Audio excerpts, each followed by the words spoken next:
आपको बता दें, जम्मू कश्मीर से खबर है, नए परिसीमन के तहत चुनावों का रास्ता अब साफ हो चुका है, क्योंकि जम्मू कश्मीर में परिसीमन को चुनौती देने वाली याचिका को खारिज कर दिया है। जम्मू कश्मीर को लेकर सुप्रीम कोर्ट ने यह बड़ा फैसला लिया।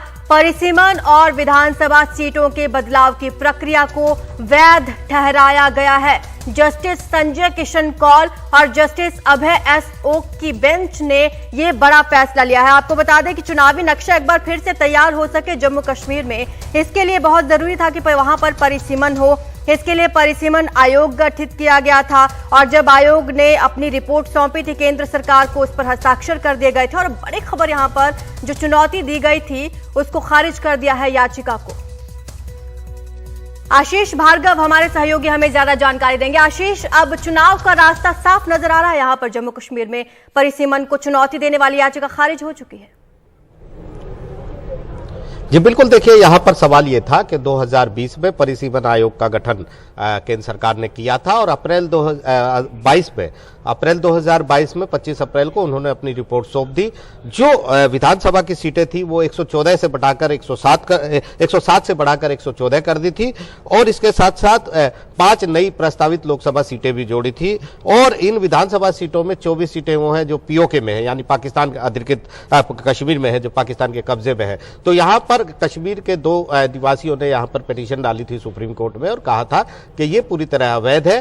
पहले लोकसभा में केंद्र सरकार ने खुद कहा था कि परिसीमन 2026 के बाद होगा। 2019 में उसने तय किया था कि नॉर्थ ईस्ट के स्टेट्स के साथ जम्मू कश्मीर का भी परिसीमन किया जाएगा, लेकिन नॉर्थ ईस्ट को बाहर कर दिया, उत्तर पूर्वी राज्यों को, और सिर्फ जम्मू और कश्मीर में ये परिसीमन कर दिया है। ये पूरी तरह अवैध है, इलीगल है, साथ ही साथ गैर कानूनी है और असंवैधानिक है, इसको रद्द किया जाना चाहिए। तो लंबी चौड़ी सुनवाई यहां पर हुई थी। केंद्र सरकार और चुनाव आयोग ने कहा था कि 2 साल तक इन्होंने इंतजार किया। परिसीमन की रिपोर्ट फाइनल हो चुकी है, परिसीमन की प्रक्रिया पूरी हो चुकी है, नोटिफिकेशन गजट में जारी हो चुका है। इस समय अदालत इसमें हस्तक्षेप नहीं कर सकती।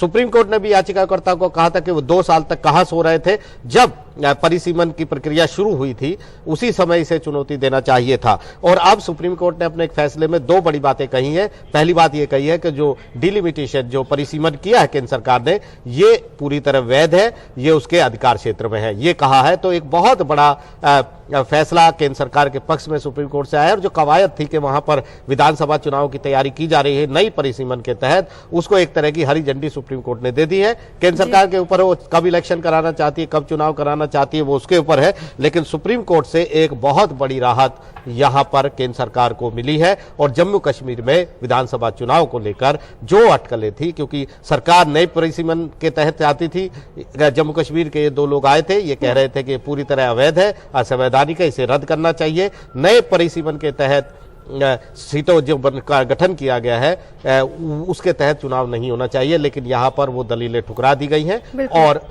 जम्मू कश्मीर में चुनाव का रास्ता एक तरीके से सुप्रीम कोर्ट ने साफ कर दिया है। शुक्रिया आपका आशीष इस तमाम जानकारी के लिए। तो परिसीमन को जो चुनौती दी जा रही थी वो याचिका अब सुप्रीम कोर्ट ने खारिज कर दी है और अनुमति मिल चुकी है। अब परिसीमन के बाद 83 की जगह 90 विधानसभा सीटें होंगी। जम्मू कश्मीर में लोकसभा की 5 नई सीटें जोड़ी गई हैं। केंद्र को परिसीमन आयोग बनाने का आदेश मिला था और इस आयोग ने अपनी पूरी रिपोर्ट सौंप दी थी केंद्र सरकार को, जिसके बाद ये याचिका डाली गई थी सुप्रीम कोर्ट में 2 लोगों के द्वारा, लेकिन इसे अब खारिज कर दिया गया है।